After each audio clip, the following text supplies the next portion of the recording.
بسم اللہ الرحمن الرحیم۔ آج پاکستان کے army chief general Javed Khan Bajwa نے اسلام آباد میں ایک تقریر کی جس میں ایک دو باتوں کو کافی پذیرائی ملی، اور ان کی جو ساری تقریر تھی تقریباً 10 منٹ کی تقریر تھی، جس میں انہوں نے ساری باتیں جو ہیں بڑی جلدی جلدی کہیں، انہوں نے کافی ساری باتیں کہیں، اور جو تقریر میں نے سنی was a very very good speech. لیکن اس کی جو دو باتیں جو ہائی لائٹ ہوئی میڈیا پر، وہ ایک تو یہ تھا کہ جو ریجن ہے پاکستان کا اور جو ہمارے ارد گرد کے جو ممالک ہیں،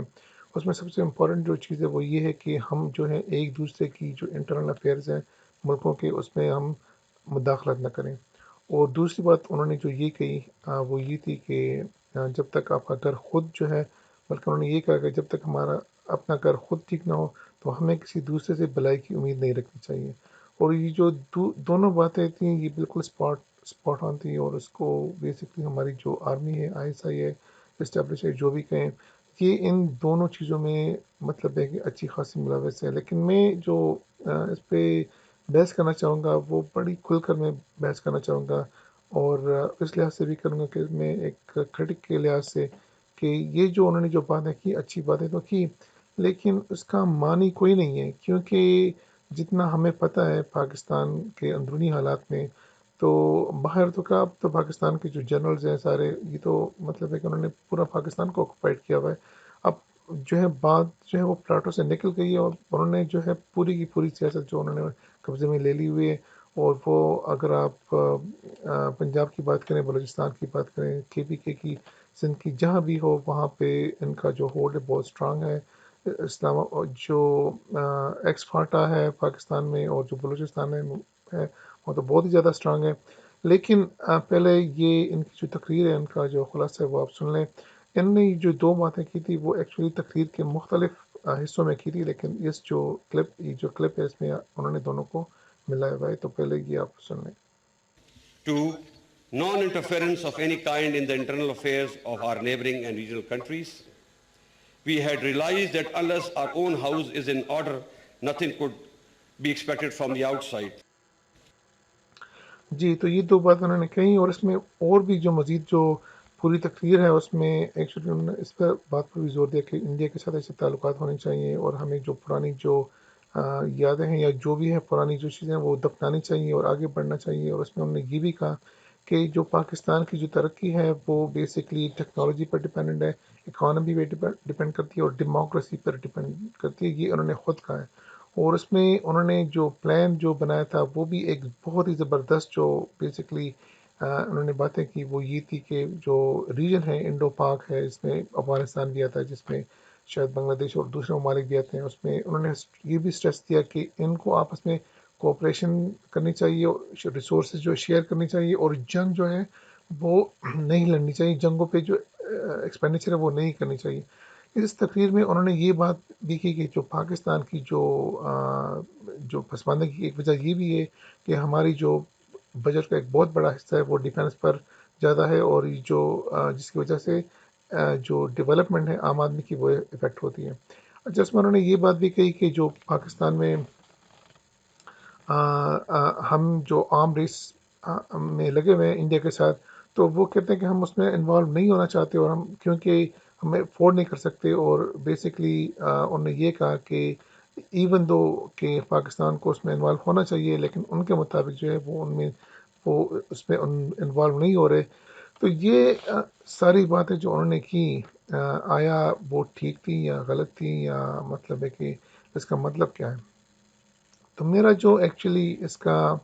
ایک کرٹک ویو ہے وہ یہ ہے کہ انہوں نے جتنی بھی باتیں کی بہت ہی زبردست کی، لیکن that does not matter at all, کیونکہ پاکستان آرمی میں جو 2 نمبر کے لوگ ہیں، جو نان ڈیموکریٹک لوگ ہیں، 2 نمبر کا مطلب میرا مطلب ہے نان ڈیموکریٹک لوگ جو کہ پولیٹیشین کو نہیں مانتے، جو ڈیموکریسی کو نہیں مانتے، اور جو کہ ڈنڈے کے زور سے ہم ہر کام جو ہے وہ کرنا چاہتے ہیں۔ تو جہاں بھی یہ عموماً ہم دیکھتے ہیں کہ ہر ڈپارٹمنٹ میں، یعنی اگر 90% لوگ اچھے ہیں اور 10% جو ہے وہ برے ہیں، یا 95% یا 99% لوگ اچھے ہیں اور جو 1% ہے وہ برے ہیں، تو جو 1% ہوتا ہے نا ان کا راج ہوتا ہے، وہ جو کرنا چاہتے ہیں وہ کر لیتے ہیں، کیونکہ جو باقی 99% ہوتے ہیں وہ شریف لوگ ہوتے ہیں، وہ کہیں پہ کونے پہ بیٹھے ہوتے ہیں، وہ کسی سے نہ جھگڑا کرنا چاہتے ہیں وہ بس قانونی کام کرنا چاہتے ہیں جناب، قانون کے مطابق یہ ہونا چاہیے، یہ ہونا چاہیے، اور جو ایک نمبر کے بندے ہیں وہ جو ہے وہ سارا ملک چلا رہے ہوتے ہیں، انہوں نے کسی کو اغوا کرنا ہوتا ہے، کسی کو دھمکیاں دے دیتے ہیں، تو وہ ان کا یہ کام ہوتا ہے، اور وہ اسی ان کو سٹاپ کرنے والا اس کو کوئی ہوتا نہیں ہے، تو وہ آرام سے جو کام وہ کرنا چاہتے ہیں تو وہ کر لیتے ہیں اور وہ کرتے رہتے ہیں۔ تو یہ جو بات انہوں نے کی، اس کا مقصد میرے خیال میں ایک کنفیشن ہے کہ یہ خود ایک طرح سے مان گئے کہ جو پاکستان کی حالات ہیں وہ ابتر سے ابتر ہوتے جا رہے ہیں، اور عمران خان کی شکل میں جو پاکستان کی جو حالات ہیں وہ مزید یعنی خراب ہو گئے، ڈالر جو ہے وہ اوپر ہو گیا، جابس نہیں ہے، سیکیورٹی نہیں ہے، کرونا کا کوئی پلان نہیں ہے، ہر جگہ ہم بے عزت ہوتے جا رہے ہیں، کبھی ہمارا جہاز پکڑا جاتا ہے، کبھی جو ہے ہمارے جو منسٹر ایک غلط قسم کے بیانات دے دیتے ہیں، اور جو پھر ان کو وہ بیانات واپس لینے پڑتے ہیں، اور کوئی کہتا ہے کہ جناب ہمیں اپنے قرضے واپس دے دو، کوئی کہتا ہے کہ اپنے جو ہم پاکستانی کو نکال رہے ہیں اپنے ملک سے، تو ہر طرح کی شرمندگی بے عزتی ہمیں اٹھانی پڑ رہی ہے، اور ہماری جو اکنامی حالات ہے پاکستان میں وہ انتہائی خراب ہیں،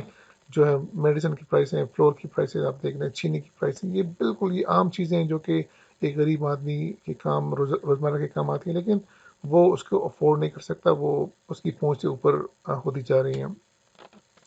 تو ان کی جو یہ اسپیچ ہے it's more like a confession, یہ ایک کنفیشن ہے کہ ان کا جو پلان تھا، جو یہ کرتے آ رہے ہیں، وہ بالکل ایک غلط ڈائریکشن تھا، اور اس میں جو دو چیزیں میں آپ کو پاکستان آرمی کی جو بتانا چاہتا ہوں، اور میں کھل کر بتانا چاہتا ہوں کیونکہ ایک عام آدمی کو پتہ ہونا چاہیے کہ پاکستان آرمی میں غلط چیزیں کیا ہیں۔ نمبر ایک تو یہ نا کہ یہ انٹرفیئرنس کرتے تھے، اب بھی شاید کرتے ہوں گے، لیکن کرتے تھے افغانستان میں جو طالبان تھے سارے یہ انہی کی کریشن تھی، تو انہوں نے کوئی پلان بنایا تھا کہ جناب یہ ہم پتہ نہیں اپنی مرضی کی حکومت وہاں پر لائیں گے، یا یہ کریں گے وہ کریں گے، اور یہ اس طرح کے پلان یہ بناتے رہتے ہیں، آئی ڈونٹ نو کہ اس کا مقصد کیا ہوتا ہے۔ ان چیزوں کے لیے جب آپ یہ بناتے ہیں تو آپ کی بہت ہی اسٹرانگ اکانومی ہونی چاہیے۔ پاکستان کی اکانومی اتنی اسٹرانگ ہے نہیں کہ آپ جو ہے دوسرے ملکوں کو ڈکٹیٹ کریں۔ دوسری بات جو ہے، ہم انڈیا میں بھی طالبان کے ذریعے اور جو ایکسٹریمسٹ گروپس ہیں ان کے ذریعے ٹیررزم وغیرہ وہ کرتے رہتے ہیں، اور وہ بھی انڈیا بھی ہمارے ملک میں کرتا ہے، تو وہ تو ٹھیک ہے، ٹٹ فار ٹیٹ ہو گیا، لیکن میں سمجھتا ہوں کہ پاکستان کو اگر دوسرا ملک کرے بھی تو پاکستان کو نہیں کرنا چاہیے، اور کیونکہ جو سب سے بڑی ایک پاکستانی فوج کی کمزوری ہے، تو انہوں نے ایکچولی طالبان پالے رکھے ہوتے ہیں، اور یہ جو طالبان ہوتے ہیں وہ بیسکلی انہوں نے اس لیے رکھے ہوتے ہیں کہ جناب انہوں نے جنگ لڑنی ہے انڈیا کے خلاف، اور کیونکہ ان کی آرمی بڑی ہے، یا ایک بہت بڑا ملک ہے، تو شاید وہ سمجھتے ہیں کہ ہم اکیلے جو ہے صرف جو آرمی ہے وہ لڑ نہیں سکتی، تو ہم نے جو ہے گوریلا وار فیئر اور یہ طالبان وغیرہ اس کو ان کے ذریعے ہم نے وہ وار لڑنی ہے، اور پھر عموماً یہ ہوتا ہے کہ پاکستان فوج جو ہے وہ جنگ نہیں لڑتی، یہ شروعات انہی سے کرواتی ہے، یہ جو ہے طالبان وہاں پر جاتے ہیں، تو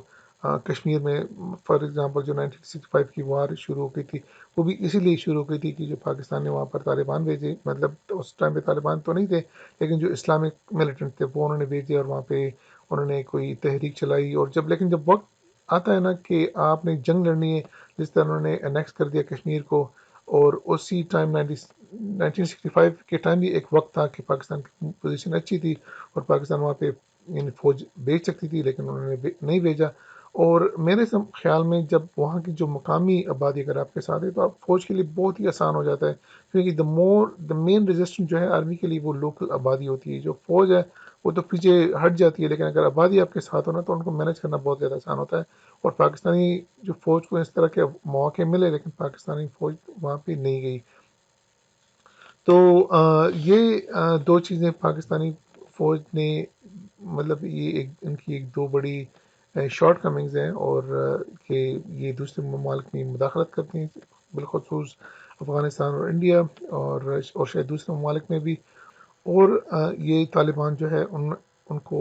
انہوں نے پالے ہوئے ہیں، اور پھر یہ کہ طالبانوں کے نخرے بھی انہوں نے جاری بات ہے، آپ ان سے اتنی بڑی فیور لیتے ہیں، ان سے آپ بیانات لیتے ہیں کہ جناب آپ نے جنگ لڑنی ہے انڈیا کے خلاف، اور یہ دھمکیاں وغیرہ آپ ان سے نکلواتے ہیں انڈیا کے خلاف، تو پھر ظاہری بات ہے ان کی بھی آپ نے کچھ خاطر دو کرنی ہوتی ہیں، تو پھر ظاہری بات ہے اگر وہ پاکستان میں کوئی بھی غلط کام کریں آپ کو کچھ کہتے نہیں ہیں، اور یہاں تک کہ اگر کوئی طالبان کے خلاف کوئی احتجاج کرے تو آپ ان کو پھر آپ اریسٹ کرتے ہیں اور کہتے ہیں کہ بھئی یہ تو مطلب ہے کہ آپ نے ان کے خلاف احتجاج کیوں کیا. اور یہ ایکچولی پاکستان میں اس طرح ہوا ہے، شاید آپ کو پتہ نہیں ہے لیکن اس طرح پاکستان میں ہوا ہے. جو کنکلوژن ہے اس تقریر کی، تو وہ میں یہ کہوں گا کہ اس تقریر کا کوئی بھی فائدہ نہیں ہے. It's all complete bullshit. اور آج کے ہی دن ایکچولی جو ہے، اگر میں آپ کو دکھاؤں تو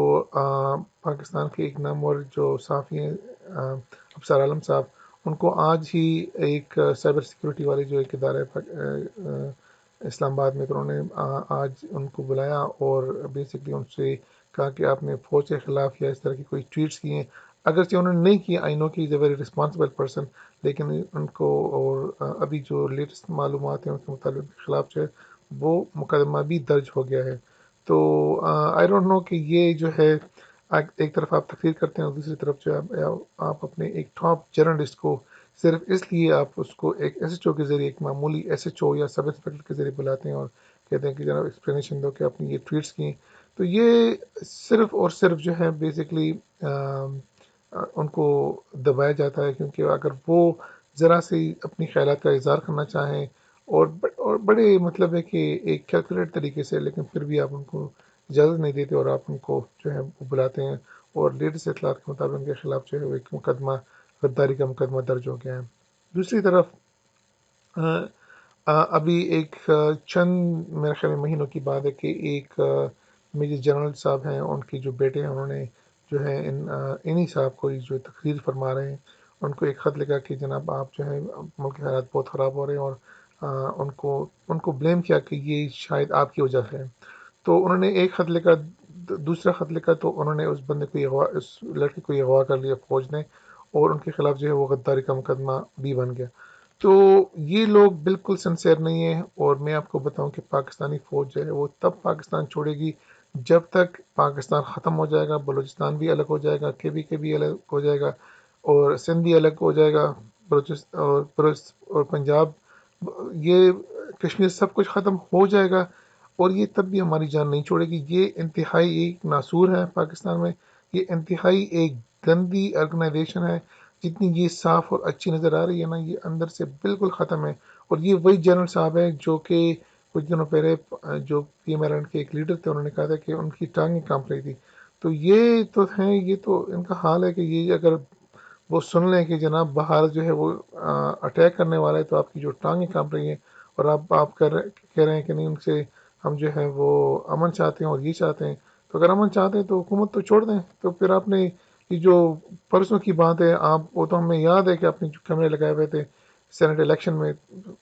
کوئی وہ تو لگا ہی نہیں سکتا نا، وہ تو صرف پاکستان آرمی لگا سکتا ہے. وہاں کے جو ایک میجر صاحب تھے، ان کی اپوائنٹمنٹ ہو گئی تھی 2 دن پہلے، اور وہ وہاں پہ گئے اور کیمرے لگے اور سب، اور اس کا کیا بنا، اس کی تفتیش کون کرے گا. اور آخری بات یہ ہے کہ یہ جو تقریر آپ کر رہے ہیں، یہ بیسکلی وزیر اعظم کو کرنی چاہیے. اور یہ جو ہمارے آرمی چیف ہیں، مطلب ان کو ہم نے خدا بنایا ہوا ہے، گاڈ سا بنایا ہوا ہے. تو یہ آئی ڈونٹ نو کہ یہ پاکستان میں یہ چیزیں اتنی غلط ہیں کہ اس موقع پر جو ہے بیسکلی پاکستان کے جو پرائم منسٹر ہیں، ان کو آنا چاہیے، اور ان کو اگر انہوں نے یہ باتیں کہی ہیں تو اس پہ ڈائلاگ ہونی چاہیے. جس کو لیڈ کرنا چاہیے پاکستان کے پرائم منسٹر کو، اور اس کو فکس کرنا چاہیے. لیکن ہوگا کچھ بھی نہیں. اور یہ جسٹ بیکاز آئی تھنک کہ ان کی جو فرسٹریشن ہے کہ ملک کی حالت اتنی خراب ہے کہ یہ مجبور ہو گئے کہ انہوں نے یہ کہنا پڑا کہ ہماری غلطیاں تھی کہ ہم جو ہے دوسرے ملکوں میں ہم نے مداخلت کی، اور ہماری اپنے گھر کی حالت ٹھیک نہیں ہے، تو ہم کسی دوسرے سے ہم مدد کیوں مانگے، اور یا وہ ہماری مدد کیوں کریں گے. تو میں سمجھتا ہوں کہ یہ صرف ان کی ایک فرسٹریشن ہے، اور باقی کچھ بھی نہیں. اور امید ہے کہ ہمارے ملک کے حالات بہتر ہو جائیں، لیکن جب تک ہماری آرمی ہے مجھے نہیں لگتا کہ ہمارے حالات جو ہیں بہتر ہوں گے. خدا حافظ.